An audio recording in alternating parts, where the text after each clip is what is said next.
नमस्कार दोस्तों, चलिए हम डिस्कस कर लेते हैं अपने अगले मार्केट सेंटीमेंट के वीडियो पे और समझने की कोशिश करते हैं कि अगला बाजार हमारा किस तरीके से रह सकता है। यदि आज के बाजार पे हम गौर करें, तो आज का बाजार जैसा हम लोगों ने एक्सपेक्ट किया था कि यदि मार्केट हमारा 21,535 के ऊपर सस्टेन करता है, तो ऐसे कंडीशन में हम कॉल साइड के लिए इंटरेस्टेड रहेंगे।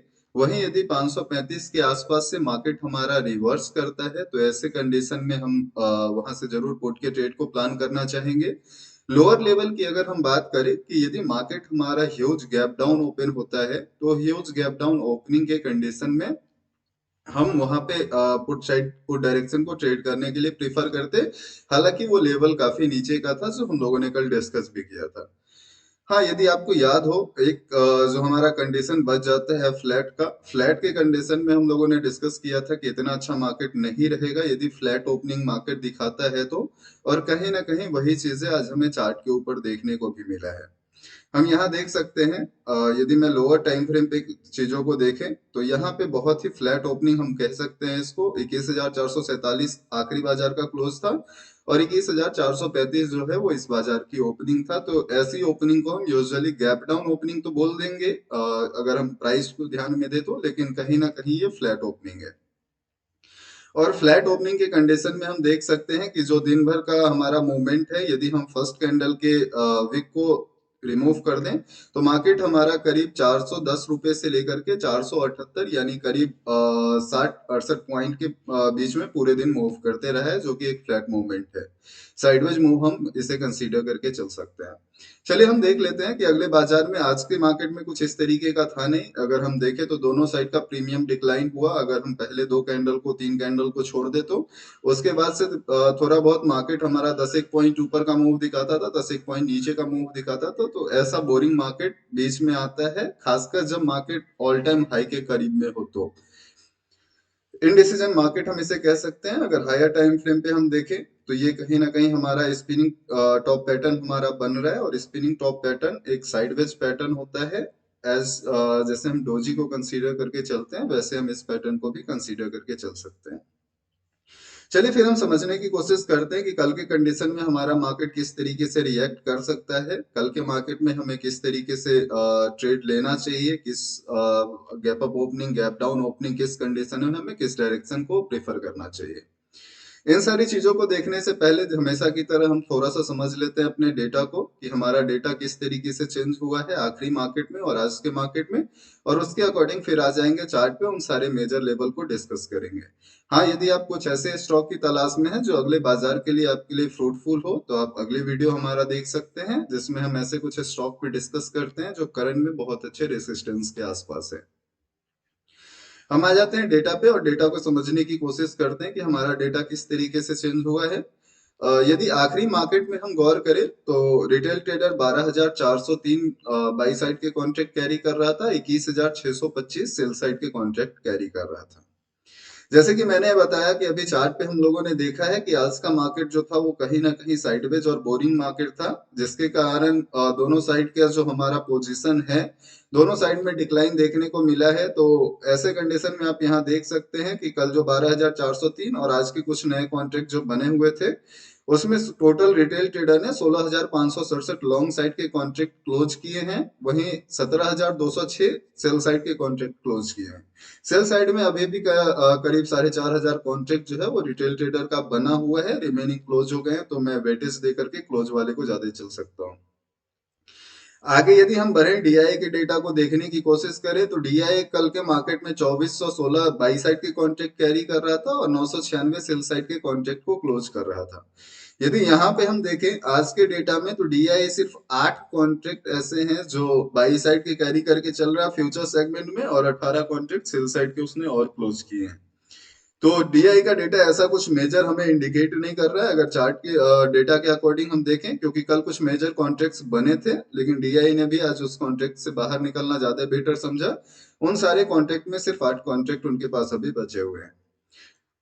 चलिए हम डिस्कस कर लेते हैं अपने अगले पार्टिसिपेंट की, जो हमारा एफआईआई का है। एफआईआई के डेटा पे अगर हम गौर करें, तो कल के मार्केट में 8236 बाई साइड के कॉन्ट्रैक्ट एफआईआई कैरी कर रहा था, जिसमें से अभी सिर्फ वो 903 कॉन्ट्रैक्ट कैरी कर रहा है। तो हम ऐसा मान करके चल सकते हैं कि आज का जो मार्केट था कहीं ना कहीं अपनी जो ट्रेड थी एफआईए द्वारा क्रिएट किया गया लास्ट मार्केट के अंदर, उसे नो प्रॉफिट नो लॉस के अंदर निकाला है या थोड़ी बहुत लॉस के साथ बाहर हुआ है। हम प्रॉफिट तो कंसीडर करके नहीं चल सकते, क्योंकि आज के सिनेरियो में अगर हम चार्ट पे देखें तो मार्केट हमारा कल के हाई के ऊपर नहीं निकला, कहीं ना कहीं उससे नीचे का ही उसका है, कल का जो हाई था उससे नीचे का ही आज का हाई बना हुआ है। तो ऐसे कंडीशन में हम एफआईए की पोजीशन को प्रॉफिट में तो नहीं मान करके चल सकते, और यदि पोजीशन क्लोज किया गया है तो हम ऐसा कंसीडर करके चल सकते हैं कि एफआईए ने छोटे मोटे लॉस के साथ या फिर नो प्रॉफिट नो लॉस के साथ अपने जो लॉन्ग साइड के कॉन्ट्रैक्ट थे उससे बाहर निकल गया है। बस 1000 के समथिंग 900 के समथिंग कॉन्ट्रैक्ट वो कैरी करके चल रहा है, जो इतना मेजर कुछ कॉन्ट्रैक्ट है नहीं जिससे हम वेटेज दे करके चल सके। अगला यदि हम वही देखें, एफआईआई ने शॉर्ट साइड के 291 कॉन्ट्रैक्ट को क्लोज किया है। प्रोप्राइटी डेस्क की अगर हम बात करें, प्रोप्राइटी डेस्क ने 7807 कॉन्ट्रैक्ट बाई साइड के क्लोज किया है और 5948 कॉन्ट्रैक्ट सेल साइड के क्लोज किया है। यानी ओवरऑल अगर हम फ्यूचर के डेटा को समझने की कोशिश करें, जैसा कि आप भी यहाँ पे देख सकते हैं कि कोई भी ऐसा मेजर कॉन्ट्रैक्ट अगले मार्केट को लेकर के कैरी नहीं किया गया है किसी भी पार्टिसिपेंट के द्वारा, फिर वो रिटेल ट्रेडर हो, डीआईआई हो, एफआईआई हो, प्रोप्राइटी डेस्क हो, किसी भी पार्टिसिपेंट ने किसी मेजर कॉन्ट्रैक्ट को कैरी नहीं किया है। यहाँ पे सिर्फ एफआईआई जो है वो कुछ बाई साइड के 903 कॉन्ट्रैक्ट कैरी करके चल रहा है, जैसे मैंने अभी रिसेंट बताया ही कि इसको हम वेटेज दे करके नहीं चल सकते, क्योंकि कॉन्ट्रैक्ट बहुत ही माइनर सा है। चलिए अब हम थोड़ा सा फ्यूचर के डेटा को ऑप्शन के साथ मिक्स करके देखते हैं, जैसे हम हमेशा से देखते आए हैं, और समझने की कोशिश करते हैं कि दोनों डेटा मिक्स करने पे हमारे पास किस तरीके का रिजल्ट आता है। फ्यूचर का डेटा ओवरऑल हमें न्यूट्रल बाइस दिख रहा है। जो भी नए कॉन्ट्रैक्ट मार्केट में कल क्रिएट होंगे, फिर वो शॉर्ट साइड के कॉन्ट्रैक्ट क्रिएट हो, फिर वो लॉन्ग साइड के कॉन्ट्रैक्ट क्रिएट हो, वही डिसाइड करेगा कि मार्केट हमारा आगे किस साइड रन कर सकता है। हाँ, कल एक चीज वीडियो बनाते वक्त में मैं मिस कर गया था, जो मैंने कल भी बताया कि एक शॉर्ट टर्म का हम निफ्टी का जो टारगेट लेकर के चलते हैं, यानी अगर हम देखें हफ्ते दो हफ्ते के बीच का या इस महीने के लास्ट तक का एक टारगेट जो हम लेकर के चलते हैं, उस पर भी हम डिस्कस करेंगे। तो आज हम उस पर डिस्कस करने वाले हैं, तो आप उन चीजों को भी एक बार देख सकते हैं। हम यहाँ पे देख लेते हैं ऑप्शन और फ्यूचर के डेटा को। ऑप्शन और फ्यूचर के डेटा को जब हम एक साथ कंबाइन करते हैं तो यहाँ हम देख सकते हैं कि एफआईए का जो है माइंडसेट अभी भी मार्केट को लेकर के चेंज नहीं हुआ है। जो कॉन्ट्रैक्ट वो 8 साइड जो माइंडसेट वो पिछले 8 तारीख से लेकर के कैरी करके चल रहा है, वही माइंडसेट आज के मार्केट में भी दिखा। एफआईआई शॉर्ट टर्म में मार्केट को लेकर के बुलिश है। ऐसा लग रहा है कि छोटी मोटी गिरावटें मार्केट के अंदर आ सकती है, तो वो पोजीशन को हेज करके चल रहा है, यानी बियर साइड के भी पोजीशन उसने क्रिएट किए हैं। थोड़ा सा आगे चलें, हम डीआई के डेटा को देखें तो डीआई अभी भी मार्केट को लेकर के बुलिश है और कॉन्फिडेंस के साथ बुलिश है। मुझे जहां तक लग रहा है इस पूरे महीने के अंदर डीआई मार्केट को लेकर के बुलिश है। तो ये एक चीजें हैं जिसे अपने को ध्यान में रखना पड़ेगा। रिटेल ट्रेडर के डेटा पे अगर हम गौर करें, रिटेल ट्रेडर का डेटा कल के कंपैरिजन में आज थोड़ा सा चेंज हुआ है। कल रिटेल ट्रेडर कॉन्फिडेंस के साथ बेयरिश था। हालांकि मार्केट इस तरीके का कुछ मूव दिखाया नहीं है, साइडवेज मार्केट था, तो हम ऐसा नहीं कह करके चल सकते कि जो थोड़ी सी स्टार्टिंग में गैप डाउन ओपन हुई थी, 10-12 पॉइंट की गैप डाउन ओपन हुई थी, वहां पे रिटेल ट्रेडर को प्रॉफिट हुआ होगा, तो हम ऐसा भी नहीं मान के चल सकते। आज के मार्केट में रिटेल ट्रेडर मार्केट को लेकर के शॉर्ट टर्म में बेरिश तो है, अभी भी बना हुआ है, लेकिन पोजीशन उसने हेज किया है। उसे ऐसा लग रहा है कि जो आखिरी कैंडल चार्ट के ऊपर बना, जो इनडिसीजन कैंडल है, यदि इसके ऊपर मार्केट निकलता है तो फिर बाई साइड का मूव हमें देखने को मिल जाएगा। यदि उसके नीचे मार्केट सस्टेन करता है तो फिर ऐसे कंडीशन में हम सेल साइड का मूव एक्सपेक्ट करके चल सकते हैं। हालांकि आज के कंडीशन में यदि हम बात करें, ऐसे हम हमेशा रिटेल ट्रेडर के पोजीशन को इतना ज्यादा इंपॉर्टेंस देकर के नहीं चलते।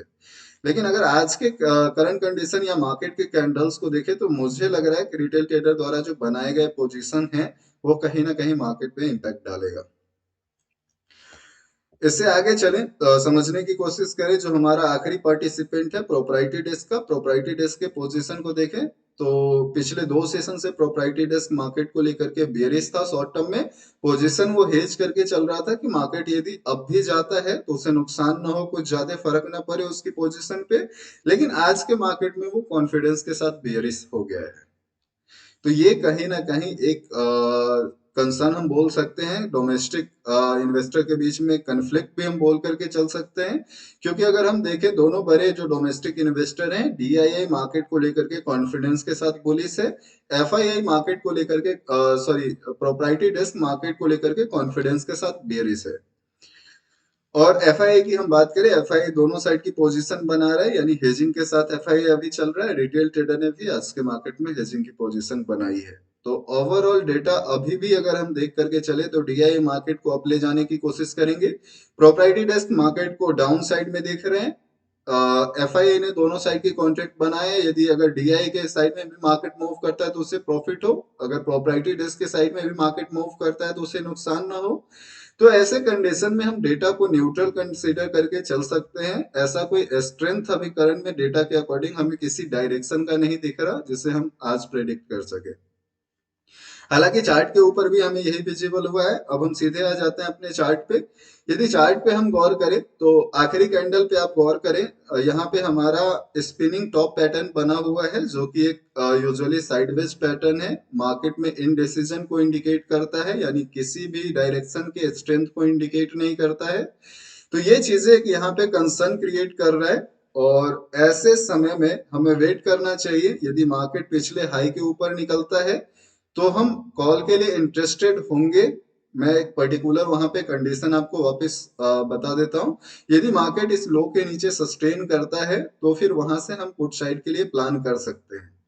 लेकिन जैसे मैंने अभी आपको बताया कि डेटा जो हम लोगों का है वो ट्रैपिंग डेटा है, तो आपको यहाँ पे डायरेक्ट ब्रेक के साथ बचना चाहिए। हम अगर यहाँ पे देख करके चले, मैं कुछ कंडीशंस आपके साथ बता देता हूँ।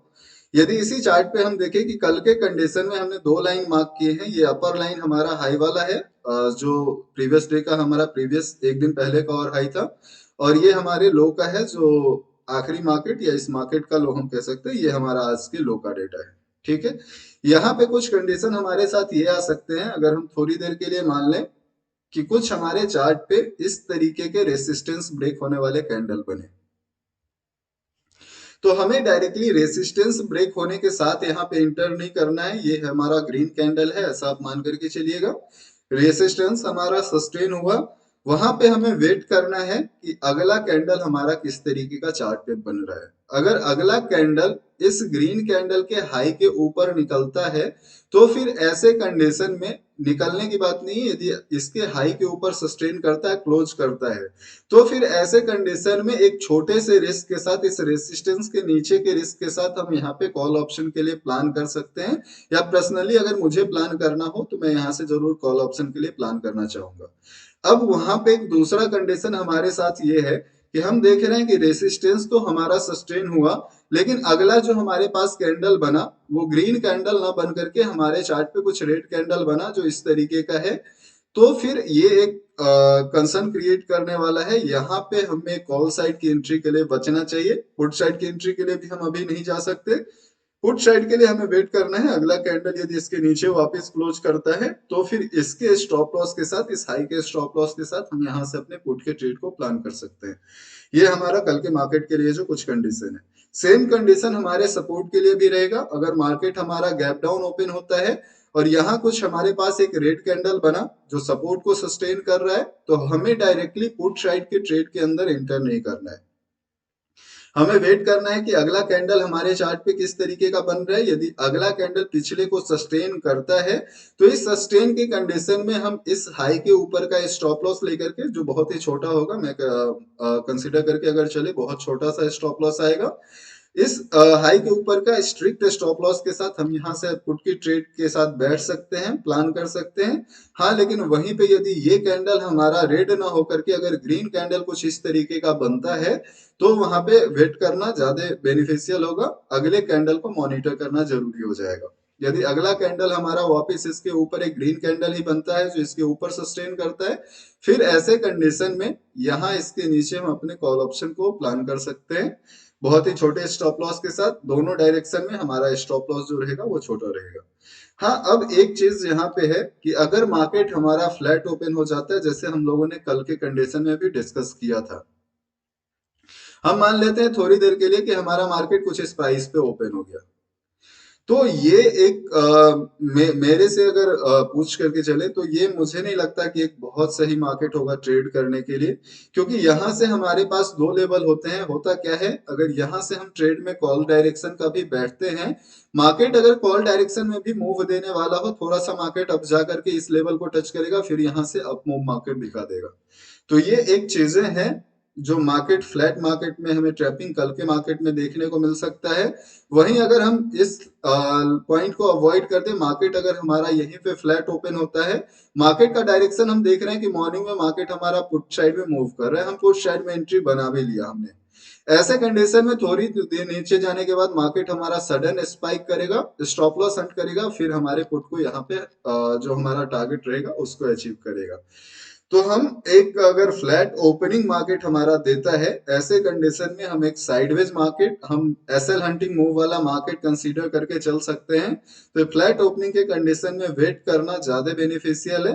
पर्टिकुलर अगर मार्केट हमारा कुछ इस लेवल के आसपास आता है तो एक छोटे से स्टॉप लॉस के साथ हम कॉल की ट्रेड के लिए प्लान कर सकते हैं। अगर मार्केट मॉर्निंग में ही हम देख रहे हैं कि लोअर लाइन की जगह यहाँ से फ्लैट ओपनिंग के बाद इस अपर लाइन को हिट करता है, तो फिर ऐसे कंडीशन में एक छोटे से स्टॉप लॉस के साथ हम यहाँ से एक रिवर्सल के साथ हम पुट की ट्रेड को प्लान कर सकते हैं। ये फ्लैट की कंडीशन में, ऐसे अगर आप मेरे से पूछें तो मैं सजेस्ट करके चलूंगा कि फ्लैट अगर मार्केट ओपन होता है तो ट्रेड अवॉइड करना ज्यादा फ्रूटफुल रहेगा, क्योंकि ऐसे कंडीशन में एंट्री बनाना दोनों साइड के स्टॉप लॉस को हंट करके जाता है। अगर मार्केट हमारा फ्लैट के साथ साइडवेज भी मूव हुआ, तो फिर अगर हम दोनों डायरेक्शन के भी ट्रेड लेकर के बैठे हैं, या कॉल लेकर के बैठे हैं या पुट लेकर के बैठे हैं, हमारा स्टॉप लॉस दोनों साइड हंट होगा। तो इन चीजों का ध्यान रखना कल के मार्केट में जरूरी हो जाता है। उम्मीद है सारी जानकारी आपके लिए फ्रूटफुल होगा। यदि पोस्ट आपके लिए उपयोगी है, ऐसा लग रहा है कि चीजें सही है, तो आप लाइक जरूर कर सकते हैं। आपका लाइक हमें बताता है कि पोस्ट आपके लिए किस तरीके का था, और वही चीज कहीं ना कहीं हमें मोटिवेट करता है अगले पोस्ट करने के लिए। तो अपना लाइक और कमेंट जरूर करें। यदि किसी करेक्शन की रिक्वायरमेंट है तो आप कमेंट के सेक्शन में बता सकते हैं, हम उसे करेक्ट करने की पूरी कोशिश करेंगे। उम्मीद है जानकारी आपके लिए फ्रूटफुल होगा। चलिए करते हैं फिर किसी नए वीडियो के अंदर डिस्कस। Thank you.